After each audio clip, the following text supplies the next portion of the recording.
So hello everyone. We can't wait for because we have to finish at 12:30. So my name is Hussein, and do you prefer to turn off the lights or I don't know how to turn it. So can you? It's okay. So we're going to give a tutorial on collaborative recommendation. Basically, we're going to explain the computational model to recommend a group of people to do a job, for a task, or anything that is defined as a success for a team.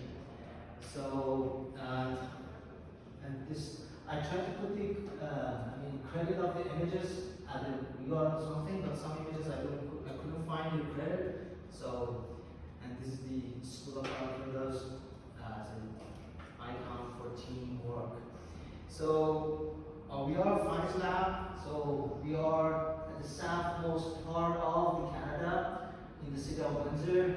I have a very small research group, and this tutorial is organized by Matthias, who is here, Christine, who is joining us online, and myself. And this tutorial has these parts. I'm going to start with the introduction and give you a little background about what is a team, what is a success, and is it possible to build a computational model for team recommendation. And the three next chapters are going to be covered by Matthias. And then the last part is just the hands-on experience on the library that we developed to help with building models to recommend teams. It's not a hands-on, basically. She's going to go through a Jupyter notebook to explain how to use the library, but later you can, because we don't have enough time for that, later you can continue to the library and we're able to answer any questions about that. So, about the introduction and the background, the third thing about team recommendation is to define the words or terminology in this literature. So the third thing comes to our mind is just team. What is a team? So the main definition of a team comes from a group of users, but with a little bit difference. These group of users, it could be experts, it could be online users, it could be students, that should collaborate, meaning that they have to communicate or coordinate with each other for a common goal, a common purpose. So that's the main dimension about the difference between team and group. So there's another definition from the literature, and one thing is that you can see that defining team and teamwork is very old, because the moment that people try to solve difficult tasks, they try to form a team. So it's not a new thing in the human society. So researchers try to formalize it. So the definition is very old. This is another newer definition. Again, a group of users or experts or people who independently work together. Again, we can assign different tasks to different people of the same group, but they can work independently. But the main thing is that they have a shared goal. And they have to actively interact and adapt in order to achieve a shared goal. So although they may have independent tasks, but again, all these independent tasks should work together for a shared goal. So that's the main idea. So in the first day of this conference, we had the workshop about group modeling. So now we're going to explain what is the main difference of a group and a team.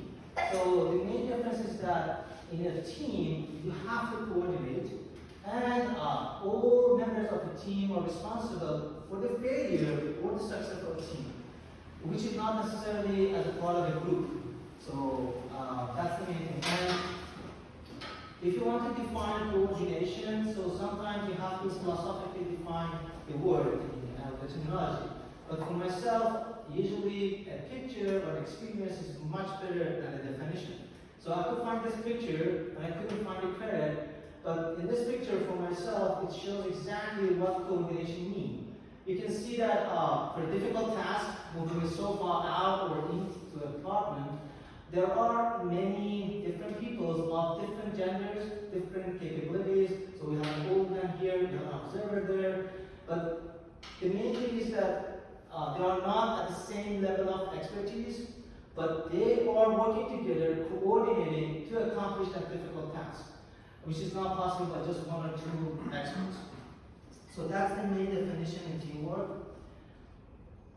So the instance of teamwork happening in different parts of the society. So for instance, in education, it is proven that students can learn faster or better when they have teamwork. So we have group learning. Again, it's better to call it teamwork learning because group learning is much different. We have in education teamwork learning, meaning that you split the student into groups. In this way, the student can learn how to collaborate and how they are responsible for the common goal. So this is from that Poets Society, the movie. Have you seen this movie? This is one of the greatest movie actually. And this is the scene that Robin Williams was explaining that we don't read or write poetry because it's cute, because we are human and we love passion. So he is going to promote, literature and group studies. So I'm saying that teamwork. One of the applications we are going to be group learning in education. Another instance of teamwork is in science. So most of us, we are in conference, so you rarely see a paper with a single author, although there are some authors that they insist publishing single author papers, but most of the papers, at least in computer science, are multiple authors. So we can say that the research team, including researchers, they are working together to do the research, and finally they publish their findings in a conference or a journal. So the research also can be an instance of teamwork. Also in entertainment industry, so whenever you want to build a movie or play a script, there are a bunch of people that get together to produce a movie, and this is an instance of the Big Lebowski. How many of you have seen this movie? Again, this is a cult movie, so I highly suggest you to watch this movie. Why I'm explaining these examples? Because later you will see that in computational models, when they wanted to evaluate their models, they use these data sets. So they use the IMDb data set in order to prove that their computational model for teamwork works or not. So in a movie, you can consider the cast and crew, cameraman, director, and the actor or actresses as experts. As a group of experts that collaborate with each other in order to produce a movie successfully. Also in sport, it might be trivial, but nowadays, because of the huge funding coming from the sport clubs in basketball or in soccer, so there is a huge research about forming a team of athletics in order to become successful. So, for instance, you can consider a soccer team as a group work, and they have to coordinate with each other in order to be successful in a World Cup or in Euro Cup. That's happening these days. So we define what is a team. We define, we explain some instances of the team in human society, and now we know the benefit of teams. So we want to build a team. So again, this has been studied years ago. So by Topman models, in that paper, it proposes a model to form a team and to measure the success of a team. So there are 4 distinct phases when you want to form a team or develop a team. So the first step is forming, which we refer to recommending, meaning that a leader or a manager is assigned to do a task, and for doing the task, that manager or leader wanted to form a team, finding the expert to do the task. So this is called forming. After we find our experts, we hire them, and we explain the goal of that team. What is the key performance indicator for the success of that team?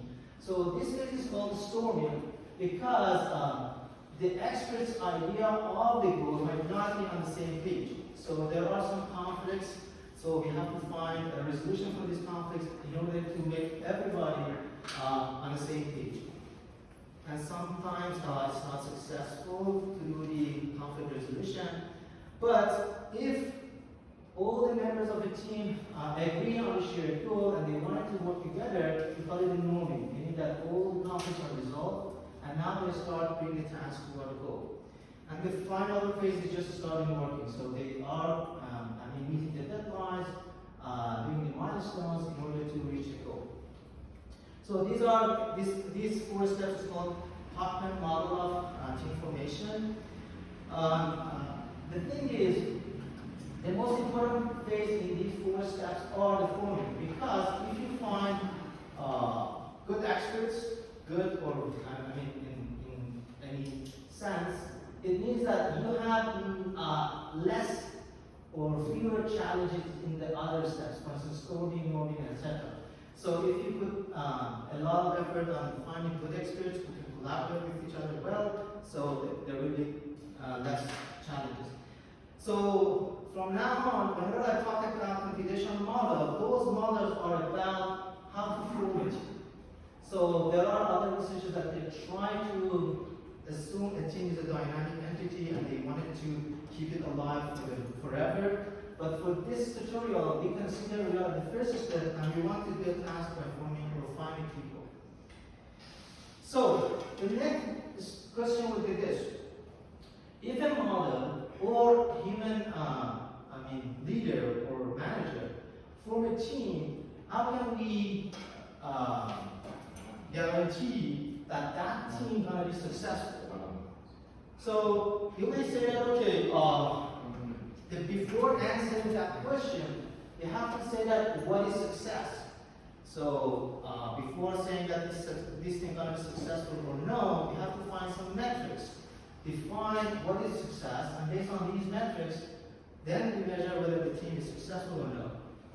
So, for instance, in the sport team, you define success in a soccer team is winning the World Cup because you're going to be the best in the world. Sometimes, in some domains, it's very easy to define success. However, in some domains, it's not easy, and it is controversial. For instance, in the movie industry, you can have a movie Barbie. I've not seen it. I've never seen it.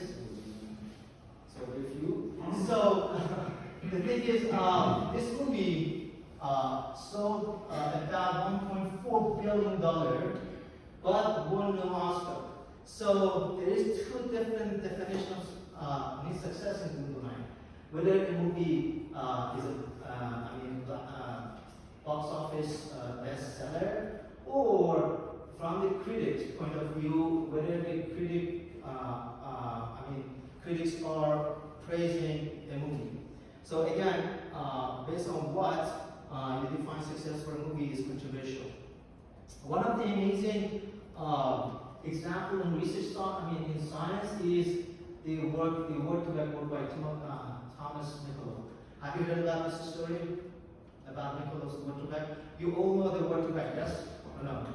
So basically the idea is that you map any word in NLP to a vector of real numbers.